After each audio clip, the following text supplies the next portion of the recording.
From its beginnings as a private business college, Rider University has attempted to create a community fostering learning and togetherness. However, over time, that community has split.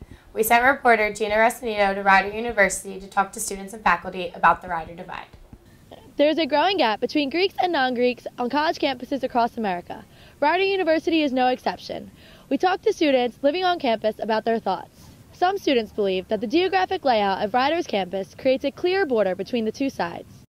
Probably has a lot to do with the situation of the buildings on campus. Many of the main buildings that students do tend to use, Dailies, at the SRC, the BLC, are all kind of situated on the front of campus, and there's not so many student-based buildings towards the back of campus. Students on the east side were reluctant to walk to the west side of campus. But there were a few students from the east side who do visit the west side of campus.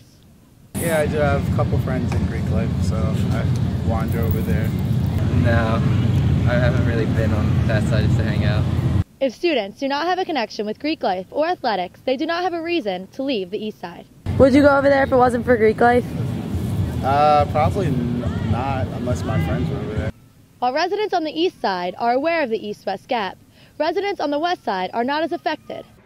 I didn't know that it was referred to as east and west side. I mean, I know there's two parts of campus. Since the west side is primarily made up of students who once lived on the east side, the divide does not seem as distinct.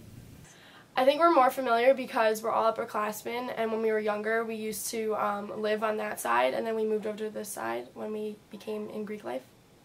Inside residence halls, the gap can still be felt.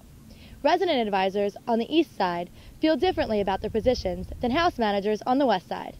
So for me as a house manager to go through training where it's to build a community, I already have that. Where my job, I have to be seen as an authority figure, as an RA, in order for the residents to respect me. Majority of those we spoke to believe the gap stemmed from the Greek community, which has always been an issue at Rider University.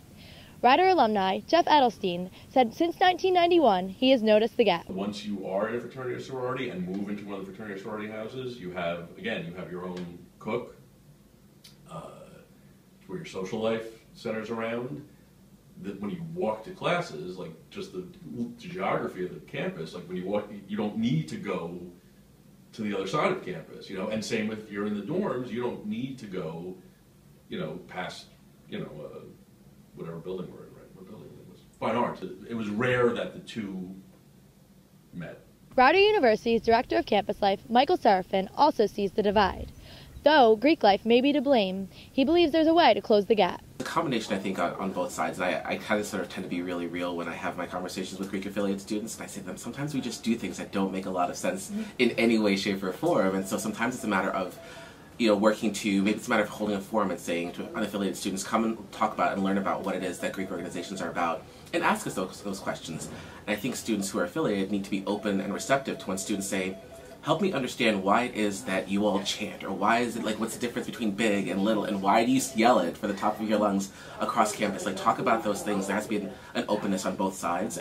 Though its small size allows for more student interaction, the campus layout and the type of residence halls on either side may always divide the Rider community. From Rider University, I'm Gina Restanito. Back to you in the studio. Thanks, Gina. That's all the time we have for today. Tune in next week when we explore the Rutgers University Divide.